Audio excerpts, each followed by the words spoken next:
Something that, in real life as well as in Minecraft, is so complex and hard to understand, but is so very different. Something we've all struggled with so much, whether that be for our bases, pools, or elevators.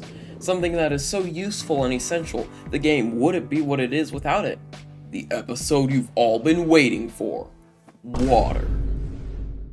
The first thing to know that is essential when working with Minecraft's water is source blocks. These are the blocks that you place with a bucket yourself or that naturally spawn in lakes and oceans. These blocks never disappear or get lower unless picked up by a bucket or replaced with a block. When given a block update, such as first generating in, they start to flow into nearby air blocks, creating water flow blocks. Water flow blocks are different from water source blocks, although they can look deceptively similar. A falling flow block underneath a water source or flow looks exactly like a water source block under the same conditions, but they act differently. First of all, they cannot be scooped up with a bucket or be used to create bubble columns. Secondly, they don't create outshoots of water unless there is a solid or semi-solid block below them. Hold on, I'm getting a little ahead of myself.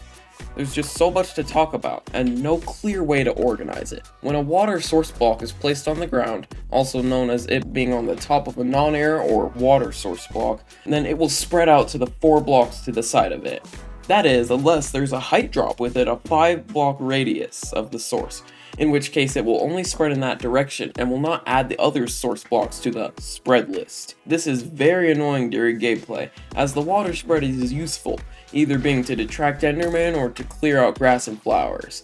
Something to note is that all distances and radii concerning liquids are measured in taxicab distance. This means instead of forming a circle like Euclidean distance or a square like Chebyshev distance, a diamond is formed. It's the Mahajapit, Majahapit, Mapajahit, Mahapajit, Mapajahit, Majapahit.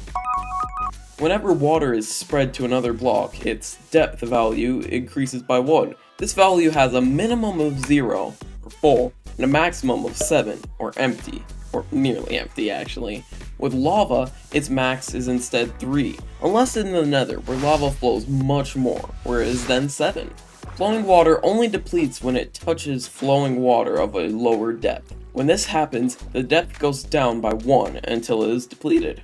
Technically, the depth is going up by 1, but the water is going down. This means creating a water stream and combining it with another will fuse both of them together, even if we remove the lower water source. If in a hole, with no air surrounding a depleting water column, the process is accelerated to become block by block instead of just layer by layer shaved off every interval. Any flowing water could turn into a water source block if that flowing water has a source block on any 2 sides of it, and there is a solid block or water underneath it. Water source block, that is. This is seen most commonly in the mini water pools of various shapes created in survival bases to provide infinite water. Common orientations are the 2x2, where each corner is renewable, the 1x3, where the center is, and the L, where the corner is. Finally, we must discuss how water can mix with lava to either make stone, cobblestone, or obsidian. Ever wonder how to get each block? When is it stone? When is it cobblestone? When is it obsidian? Obsidian is created when lava source touches water. The obsidian replaces the lava. Stone is created when lava flows into the water from above. The stone replaces the water. And finally, cobblestone is created in all other cases. The cobblestone replaces the lava. All of this, every single thing discussed in this video, does not happen in an instant though.